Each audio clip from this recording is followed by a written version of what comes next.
এই যে আপনারা বলছেন এই যে শাহবাগে যারা আছে সরি প্রত্যেকটা লোকের একটাই এখন স্লোগান, শিবির ধর জামাত ধর দূরে দূরে জবাই কর, তারপরে বিচার না ফাঁসি চাই। আপনারা নিজেরাই ট্রাইব্যুনাল করলেন, নিজেরাই বিচারক প্রসিকিউশন যা আছে সবাই দিলেন এবং নিজেরা এখন রায় দিলেন, নিজেরাই বলছেন যে আমরা বিচার মানি না। তাহলে হচ্ছেটা কি বলেন আপনারা? আপনারা কি চান? তাহলে এখন ক্ষমতা তো আপনাদের হাতে, আপনারা ধরে ওনাদেরকে ফাঁসি দিয়ে দিলে পারেন। দেখেন আমি সরকারি কোনো লোক না, আচ্ছা আমরা কোনো লোক না, কিন্তু বিষয়টা হচ্ছে আপনার বুঝতে হবে শাহবাগের এই যে গণজাগরণ, এই যে উত্তেজনা, এই যে উত্তেজনা, এই উত্তেজনাটা কিন্তু সাধারণ জনগণের অরাজনৈতিক একটা বিষয় না। আমরা বারবার কিন্তু রাজনীতির মোড় যারা আছে সবাই তো রাজনীতিক। না না, কই রাজনৈতিক পাইলেন? তরুণ। এই যে বাপ্পাদিত্য, সে কিন্তু 2006 সালের 28 অক্টোবর প্রকাশ্যে জামাতের সেই ছাত্রলীগের গুন্ডাদের সাথে ও যে শিবিরের কজনকে মারলো। এইভাবে আপনি খুঁজলে তো অনেক পাবেন, কিন্তু এখন তো তারা কোনো কারোর সাথে জড়িত নাই, তারা তো অরাজনৈতিক লোক। তারা সবাই সম্মিলিতভাবে চাচ্ছে কি? সম্মিলিতভাবে চাচ্ছে যে এই দেশে যুদ্ধাপরাধী না থাক। আচ্ছা, আমরা এটা কিন্তু এখন জনগণের দাবি। আমরা আপনাদের কথা শুনবো। আমরা তার আগে অন্য একটা বিষয় যেতে চাচ্ছি। আজকের এই যে শাহবাগের যে গণজাগরণ, এই জাগরণকে যারা প্রজন্ম চত্বর হবে না বললে তো হবে না। কিসের প্রজন্ম চত্বর? এটা তো এখন প্রজনন চত্বর হয়ে গেছে। প্রজন্ম তো হবেই না, এটা হচ্ছে এখন প্রজনন চত্বর। যুবক যুবতীরা অবৈধ সে একভাবে থাকতেছে রাত দিন 24 ঘন্টা। আপনি এটাকে কিভাবে বলবেন যে এটা মানে প্রজনন চত্বর? হবে না। দেখেন, আমি ওনার প্রতি সম্মান রেখে একটা কথা বলি, এই যে জামাতপন্থীদের যে প্রতিষ্ঠানগুলো, হ্যাঁ, এদের কোটি কোটি টাকা কিন্তু সম্পদ।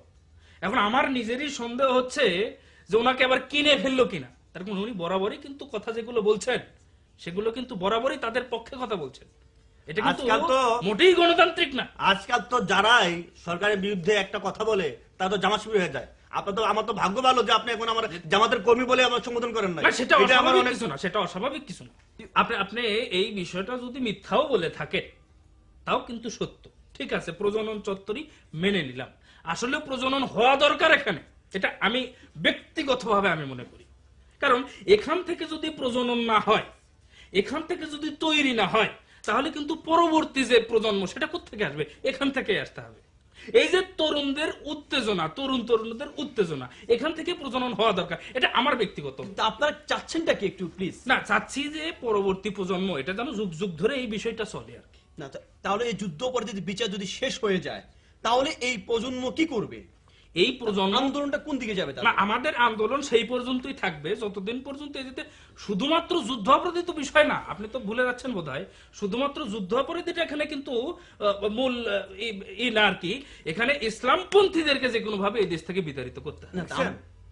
ইসলামপন্থী না, এখানে আপনি বুঝতে হবে, আমি একটু বলি, ধর্ম কিন্তু, আমি বলি ধর্ম কিন্তু যার যার ব্যক্তিগত বিষয়, এখানে এই স্বাধীনতায় হস্তক্ষেপ। তাহলে আপনি কেন বলেন যে ইসলামকে বিতাড়িত করতে হবে? একথা আপনি বলতে পারেন না। আপনার সুশীল সমাজের একজন প্রতিনিধি হয়ে আপনি একথা বলতে পারেন না যে আপনি ধর্ম ইসলামকে দূর করতে হবে। না দেখুন, যে আপনি যে বলছেন এই যে প্রজন্ম, ঠিক আছে, এই প্রজনন চত্বর, সে ঠিক আছে প্রজন্ম, কিন্তু এই প্রজন্মগুলো কি করবে পরবর্তী সময়ে? এই তো পরবর্তীতে দেখেন, এখানে একটা বিষয় ভাবার বিষয় যে ইসলামপন্থী এই জঙ্গিদের কিন্তু সমূলে উৎপাদন করা যাবে। আপনি ইসলাম শুনেন, আমি একটু বলি, ইসলামপন্থীরা জঙ্গি হয় কিভাবে? আপনি দেখেন, এই যে আমাদের এই সরকার ক্ষমতা আসার পরে এর পর্যন্ত যারা ইসলামপন্থী আছে, এই যে মুফতি আমিনী বন্দি অবস্থা মারা গেল, চিকিৎসা করতে দেন ওনাকে, ঠিক আছে। তাছাড়া আমাদের যে ইসলামী দলগুলো আছে, আমি কিন্তু কোন ইসলামী দলের না, তারপর আমি বলছি, কারণ আমরা সুশীল সমাজ বলি, কিন্তু মুখ থেকে সুশীল সমাজের যে একজন প্রতিনিধি হিসেবে কথা বলা দরকার, এটা আমাদের বলা হচ্ছে না। এই যে ওনারা 4টা বছর আমাদের অতিবাহিত হয়ে গেল, আজ পর্যন্ত রাজপথে আপনারা একদিন ভালো করে দিলেন না যে সমাবেশ করার জন্য, তারপর মিছিল করার জন্য। তাহলে কিভাবে হবে? ওরে প্রত্যেক দিন ওনাদের গ্রেপ্তার হচ্ছে, তারপরে শহীদ হচ্ছে, ওনারা মারা যাচ্ছে। তাইলে জঙ্গি যদি ওনারা হয়, তাহলে আমাদের তারা কি যারা মারছে? আপনি তো দেখতে হবে কোনটা জঙ্গি। যারা জঙ্গি তারা কি মারাই যায় নাকি মারে? তারা কিন্তু জঙ্গি, এবং এদের মধ্যে থেকে কিন্তু জঙ্গির তৈরি হয়, ঠিক আছে। আপনারা বলতে পারেন, এখন আপনি হয়তো বলতে পারেন যে তাদেরকে মিছিল মিটিং করতে দেওয়া হচ্ছে না কেন, তাদেরকে এই করতে, আরে ভাই কেন করতে দেওয়া হবে? কেন করতে দেওয়া হবে? তাদের মিছিল মিটিং করতে না দেওয়াতেই যে অবস্থা, এদের করতে দিলে তো পুরো দেশ ভাঙচুর করে ফেলবে। এরা তো সন্ত্রাসী, জন্মগতভাবে সন্ত্রাসী, এটা আপনার বুঝতে হবে। দেখুন, এই জঙ্গির উৎপত্তি কিন্তু ইসলামপন্থীদের ভিতর থেকে, এটা আপনাকে বুঝতে হবে। আচ্ছা এবং এরা কিন্তু জঙ্গি কর্মকাণ্ড তাহলে ভাই, আমি- কিন্তু সরকার আমি তাদেরকে একটু protect বলি, করছে। আমি- আচ্ছা আমি আমরা একটু আপনার বলি। কথা শুনবো, আমরা হ্যাঁ। আগে ওনার কথা শুনে আসি। জি, বলুন। ভাইয়া, আপনি কিন্তু সুশীল সমাজের লোক, আমি কিন্তু সুশীল সমাজের লোক, ঠিক আছে? আমাদের এই দেশ ওপেন গণতন্ত্র, আমরা সব আপনি সহ আমরা সবাই বিশ্বাস করি, আমরা ওপেন গণতন্ত্র বিশ্বাস করি।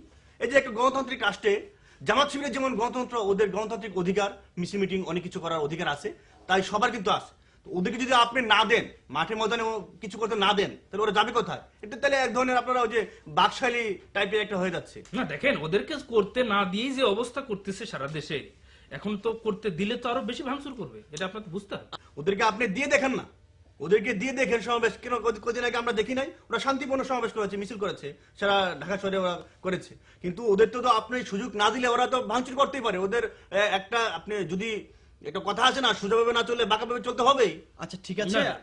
আমরা এই বিষয়টা একটু পরে আসছি। আমরা একটা অন্য একটি বিষয় দিতে চাচ্ছি যে যে এই ট্রাইব্যুনাল, আন্তর্জাতিক যে ট্রাইব্যুনাল গঠন করা হয়েছে, এই গঠনের পর থেকে আমরা দেখতে পাচ্ছি যে জামাত ইসলাম বলছে যে এই ট্রাইব্যুনাল কোনো আন্তর্জাতিক মানের হয়নি, এটা জামাতের নেতাদেরকে শুধু জামাত বলবে কেন? আপনি দেখেন এমনিস্টি সহ বাইরের ইকোনমিস্ট সহ বাইরের অনেক কান্ট্রি, শুধু বাংলাদেশ না। না, ঠিক অনেক- আছে, জামাত বলছে যে তাদের নেতাদেরকে প্রহসন করার জন্য এই ট্রাইব্যুনাল, আবার বিএনপি বলছে যে আমরা বিচার চাই, তবে তার সুস্থ বিচার তারা প্রত্যাশী করছে।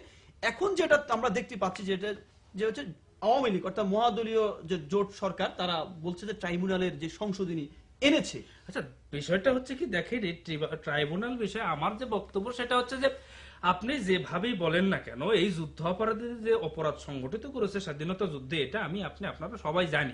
সুতরাং এখানে আন্তর্জাতিক মান হতে হবে বা হতে হবে, এটা আমার মাথার মধ্যে ঢোকে না। না, তাহলে যদি এর নাই দরকার ঢুকে- কি, আপনারা- এদেরকে এনে আপনারা কেন এদেরকে তাহলে- এনে ফাঁসি দিয়ে দেন, না, আপনারা এটা কেন- ঝামেলা চলে যায়। তো এই ট্রাইব্যুনাল এই কেন তো, করলেন? এই তো আপনার মুখ থেকে এতক্ষণ একটা কথা বেরিয়েছে। না এটা তাহলে কি আমার- দরকার? এটা তাহলে কিন্তু আমাদের তো আমার- আন্দোলন করার কি দরকার? দেখেন, এটা কিন্তু দিয়ে দেন, আমার- ফাঁসি দিয়ে দেন। এটা আমার ব্যক্তিগত বক্তব্য এবং আমি তাই মনে করি, আমি কিন্তু তাই মনে করি। না, আপনি তো মনে করলে হবে এটা না। তো চিহ্নিত যুদ্ধ অপরাধী, এটা তো এই যে তরুণরা যাচ্ছে। আর শুনেন, আমি একটু বলি, আপনি পাহাড়িয়ারকে কজন চিনেন? আপনি দেখেন। কিন্তু মাওলানা দেলাওয়ার হোসেন সাইদি দেখেন, ওকে কজন চিনে? শুধু আপনি নিজের একটা বক্তব্য দিয়ে দিলেন, একটা বললেন সবার সামনে, তাহলে তো হবে না। আচ্ছা ঠিক এই আছে, আমি একটু দেখেন। বলি, এই ট্রাইব্যুনাল নিয়ে একদম শুরু থেকে এই পর্যন্ত প্রত্যেকটা বিষয়ে ধূম্রচার রয়ে গেছে। সরকার নিজে দায়ী এই জন্য আমি মনে করি। আপনি দেখেন, ওনারা সরকার নিজে ট্রাইব্যুনাল গঠন করলো, গঠন করার পর তারা নিজে বিচারক দিল, তারপর প্রসিকিউশন দিল, তারা নিজেরাই রায় দিল, এবং তারা নিজেরা এখন বলছে মানি না, আমরা এই বিচার মানি না, ফাঁসি চাই। তাহলে কি এখন ট্রাইব্যুনালটা কেন সাজানো হলো? এটা কোন ধরনের নাটক আপনি বলেন? না এটা হচ্ছে কি, আপনার দেখেন, এটা কিন্তু আওয়ামী লীগ দাবি করে না, এটা তরুণ সমাজের একটা বক্তব্য, সাধারণ জনগণের একটা বক্তব্য, এটা গণজাগরণ। এই প্রধানমন্ত্রী বলছে জনগণের এই যে শাহবাগের গণজাগরণ, গণমানুষের দেখেন রায়, ওটা কিন্তু স্বাধীনভাবেই চলছে, ট্রাইব্যুনাল স্বাধীনভাবেই চলছে। আর এখানে প্রধানমন্ত্রী যে একাত্মতাটা ঘোষণা করেছেন, এটা কিন্তু তার দলীয় একটা মানে মনোভাব থেকে, সেও তো মুক্তিযুদ্ধের পক্ষের শক্তি। ট্রাইব্যুনাল নিয়ে যে কথা হচ্ছে, যে জামাত ইসলাম বলছে যে এই ট্রাইব্যুনালটা হচ্ছে তাদের নেতাদেরকে প্রহসন করা ট্রাইব্যুনাল, আবার বিএনপি বলছে যে আমরা বিচার চাই, তবে সেটা সুস্থ এবং নিরপেক্ষ হওয়া উচিত। আবার আওয়ামী লীগ যেটা বলছে যে এই ট্রাইব্যুনাল হচ্ছে আন্তর্জাতিক মানের ট্রাইব্যুনাল। কিন্তু এখন যে সেকেন্ড রায়ের পরে এই আওয়ামী লীগ কিন্তু ট্রাইব্যুনালকে মানছে না। দেখেন এটা কিন্তু তারা দলীয় ভাবে মানছে না, বিষয়টা এরকম না, যেহেতু গণজাগরণ জনগণের দাবিতে পরিণত হয়েছে বিষয়টা, সুতরাং জনগণের এই দাবিকে শ্রদ্ধা রেখেই কিন্তু না, আগে কিন্তু ওনারা বলতো যে আমরা বিচার চাই, এখন কিন্তু বিচার চাই যে নাই, এখন বলছে বিচার নয় ফাঁসি চাই। তাই ট্রাইব্যুনালের দরকার কি? ফাঁসি দিয়ে দেন। না আমিও মনে করি আমিও মনে করি যে আসলে ট্রাইব্যুনাল যেটাই থাক না কেন, এদেরকে এনে ফাঁসি দেওয়াটাই সবচাইতে যুক্তিযুক্ত। কিন্তু আমি এখানে- এটা ব্যক্তিগত। এটা আপনি ব্যক্তিগত হতে পারে, কিন্তু একটা জনগণের দাবির মুখে ফাঁসি দেওয়া, এটা কি স্বাধীন বিচার ব্যবস্থা?